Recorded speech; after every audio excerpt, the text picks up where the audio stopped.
बंधुगण प्रेम तो हूँ शाश्वत अमर एवं पवित्र तेबे दुनिया को निंदा कहीं करथाए। यही प्रश्न समस्त मन आसए। यार कारण हूँ जो पर्यंत प्रेम धर्मर मर्यादा रहे ताहा पवित्र प्रेम अटे एवं जेते बेले प्रेम धर्मर मर्यादा को लंघी जाए ताहा विष सहित समान हो जाए। शास्त्र रे प्रेम को तीन भाग में विभक्त करा जायछि। प्रथम आंतरिक प्रेम जहाँकि अंतर्मनरू आरंभ होता है, जेमिति कि भगवान निज भक्त को करती, जेमिति कि माँ बापा माने निज संतान मान को करती, जो कौन स्वार्थ न थाए, कौन से एक्सपेक्टेशन न थाए, केवल थाए पवित्र प्रेम। यही प्रेम निर्मल एवं पवित्र होता है। द्वितीय आकर्षण प्रेम।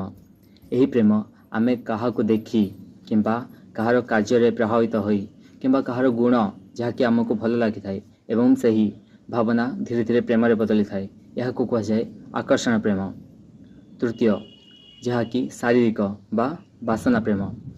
यह प्रेमर रूप नहीं आरंभ हुए किंतु यह ना को मात्र प्रेम, कहीं एथिरे केवल स्वार्थ थाए एवं एक्सपेक्टेशन थाए। यही प्रेम आरंभ तो प्रेम रूप नहीं हुए किंतु जेतेबेले यही प्रेमर प्रभाव कमी जाए सेतेबेले केवल दुख जंत्रणा एवं पश्चाताप थाए। से मन रखु जो प्रेम संस्कार एवं धर्मसम्मत होता है, जो कौन एक्सपेक्टेशन न थाए, जो कौन स्वार्थ न थाए, सही प्रेम पवित्र एवं अमर। जेमती कि भगवान आमको प्रेम करती, जेमती कि माँ बापा माने निज संतान मान प्रेम करती, सही प्रेम ही पवित्र अटे। ताहले आपण माने कमेंट करी कहतु आपण क्यों प्रेम करुछंती।